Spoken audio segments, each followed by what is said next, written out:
welcome to this week's EdTech Tuesday video. This week we'll be talking about Google Docs and the feature called Revision History. With this feature, you can better track what your students are doing in their Google documents. To get started with Revision History, you need to open some student work. The easiest way to do this is to go to Google Classroom, open an assignment, and open an individual student's assignment. Another way to get to the same work is to go to your Google Drive and look for the folder labeled Classroom. This is where Google Classroom houses all of the work that your students are creating. I have mine here, and I've changed the color of the folder so that it stands out more. When I open it, I see all of my classes that I've ever created on Google Classroom from last year and from this year. When I open a class that I've already created, I will see all of folders for all of the assignments that my students have worked on this year. If I open one of those assignments, I will see every student's document from that class period. A third place to look for student work is in folders you've created specially for assignments. This is a folder that I've created with group assignments. I'm going to open one of those group assignments to show you what the revision feature looks like. Here I have an open assignment. Scroll down so that students' names are protected. Here you'll see that my students have completed the questions I asked for in the assignment. I can look at the revision history by going to File and clicking on See Revision History here in the File menu.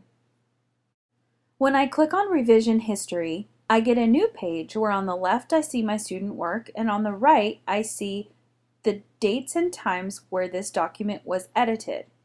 This information goes back to the beginning of this document's creation. I have student names blurred out for privacy reasons, but you can see there on the right where the names are and where the colors are. If you look closely, you'll see that each student is assigned a different color. So when you are looking at their revisions, you can see which students performed what work. You can also see that you can look at very detailed revisions, up to the minute. If I click on one of these dates and times on the right, it will show me the edits that were made at that date and time. With each student's work being in a different color, I can see that one student in the purple at the top made one change, another student in the green in the middle made another change, and a third student at the bottom of the page has made some changes in the color orange. If I continue to click on the dates and times on the right side of the page, I can see the changes as the students are making them. From the teacher's perspective, revision history provides several opportunities. First, it can help us see in group assignments the equity of the work completed. For instance, one student may be completing all of the work and another student contributing very little. Revision history will give you this information. Second, revision history can be used to track plagiarism. If a student, for instance, at 9:51 had a blank document and at 9:52 has a full document, then you know it's unlikely that a student was able to complete that much work in 1 minute's time.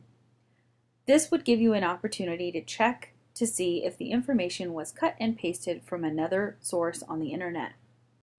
Finally, revision history can be used to restore old versions of a document if a student has accidentally deleted work without meaning to.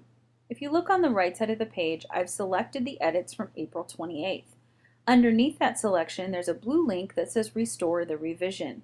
If I click on this link, it will restore the document to the edits that were made at that date and time.